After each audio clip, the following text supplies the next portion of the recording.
Good evening. The Dolores County Broadcasting Network presents the DCTV 4-H Evening News Program for Wednesday, April 5th, 2015.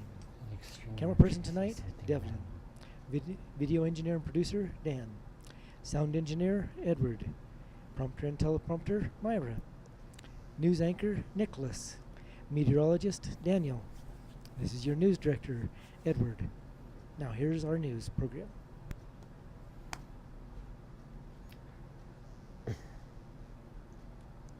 Good afternoon and welcome to the DCTV 4-H News and Weather program. Help keep our kids' news show on air by becoming a sponsor. By sponsorship, just call 970-677-4119. Hello, I'm Nicholas and following stories from the Cortez Journal. The Dark Corner and outlaw capital of the Southwest. United States first acquired the area, now called the Four Corners, from Mexico after the Mexican-American War in 1848. The U.S. government first surveyed the area in 1868. Law was present but spread very thin in southwest Colorado and its surrounding states. If an outlaw committed a crime in the American Old West, the deputy U.S. Marshal, local sheriff, or town marshal would usually form a posse to try to capture him, but harsh desert landscape and unfamiliar terrain challenged their attempts at law and order. From as early as the 1880s, the Four Corners area of the United States has been known as the Dark Corner. According to Dr. Bernard J. Byrne, in the Frontier Army surgeon in 1935, he lived in Cortez prior to 1890. Served as its first postmaster. A new town site Cortez had just been planted, but the first load of lumber was brought in by Nick Horn and Matt Hyman and unloaded on Christmas Day in 1886. Cortez was the outlaw capital of the Old West. It was where many of the outlaws first made and developed friendships that lasted many years. Another early day incident occurred in 1889 at Cortez, where a gang led by Bert Sherlock rode their horses into the saloon, the Perth Bridge Hotel, and Miss Lamb's millinery store, and some of the private houses. They killed all the dogs in the street, shot out the lights, and had the whole town terror-stricken. The outlaws thought Dick Plunkett, who was marshal then, was too good-natured to enforce the law and order. Cortez was a wide-open town. The gang started to ride into the Al Thompson Mercantile Company. I was told by Thompson there were ladies there, and if they did, they would have the ride over his dead body. So he galloped away. As late as the 1930s, the Four Corners played host to one of the summer to the bank robbers, Pretty Boy Floyd. And after leaving this area, Mr. Floyd was killed in a gun battle with the police. The area's wild days aren't all that far in the past. Stories from the Cortez Journal. Animals on edge, threatened and endangered in the San Juans. With its remoteness and relatively undisturbed wilderness, the San Juan Mountains are regarded as some of the best habitat for abundance of wildlife. Nonetheless, protections have been put in place for several species to ensure their future survival. The winter of 2016 through 2017 may very well be remembered as the winter of the viral lynx. Several photographers and videos of the extremely elusive animal shot near Durango took the internet by storm, gaining the attention of the Huffington Post and a British newspaper, Daily Telegraph. Almost 2 decades later, there were estimated 150 to 200 lynx in Colorado, spread throughout the San Juan Mountains, with their populations expanding into Summit County and other parts of Colorado High Country. Wolverine is thought to have last inhabited the forests of Colorado around 1920. After the lynx reintroduction was called a success in 2010, attention turned to the possibility of returning the native wolverine to the state's forests. CPW's Odell said it's estimated Colorado has the capacity to support about 100 wolverines. Conservationists are putting another push to federal wildlife officials to develop more resources into resettlement of wild jaguars in the U.S. These are beautiful animals about the size of a mountain lion. Fortunately, they are not afraid of us and more dangerous to humans than the cougar. Following stories from the Cortez Journal. Wildflower superbloom draws a crowd. Explosion of wildflowers in California desert sands is drawing a record crowds that see the rare abundance of color called a superbloom. The natural wonder is thanks to a wet winter followed by warm temperatures in Anza Borrego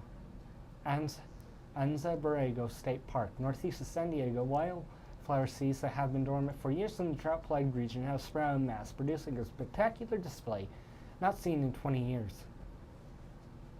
An estimated 150,000 people in the past months have converged on the Borrego Springs to about 3,500 that abutes the park. Rainfed wildflowers are springing up in different landscapes across the state in the western United States. In the Antelope Valley and Arid Plateau, northeast of Los Angeles, blazing orange poppies are lining up the ground. But the super bloom Westminster desert plants booming at once has been concentrated in the 640,000 acre, 1,000 square mile Azaza Borrego State Park in California. Super blooms happen about once in a decade in a given area. They have been occurring less frequently with the drought. Last year, the great amount of rainfall and warm temperatures reduced the carpets of the flowers in Death Valley. The natural show at the Azaza Borrego is expected to roll along through May. The state park is California's largest, with hundreds of species of plants. Deputies were brought in to handle traffic jams as Borrego Springs saw its population triple in a single day. Stories from the Clumsy Cooks webpage. Car thieves arrested driving a stolen car to courthouse. Police describe it as a bizarre arrest.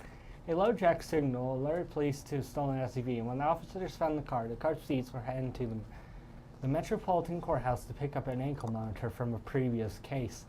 According to the criminal complaint, detectives received a silent alarm to an apartment complex around 9 a.m. Thursday. When detectives arrived, they found a stolen black GMC SUV parked at the complex. Moments later, two male suspects got into the car and drove off. Officers said the pair drove around town aimlessly before they eventually stopped, got out of the car, and walked towards the Metropolitan Courthouse. Officers were able to arrest the two suspects without incident. The driver was identified as Alfonso Rodriguez, 20, and the passenger John Benavides, 19. Rodriguez had just gotten out of jail a few days earlier and was on his way to get an ankle monitor. Didn't even get the chance to put on an ankle monitor on him before they were back to stealing again, said Officer Duran. Detectives said the two suspects admitted to knowing the car was stolen. They told police an unidentified man gave it to them. The SUV was returned to its owner. The owner had installed the low jack tracking device just a couple months ago. And here is Daniel with the dumb laws and weather. Dumb city laws in Oklahoma.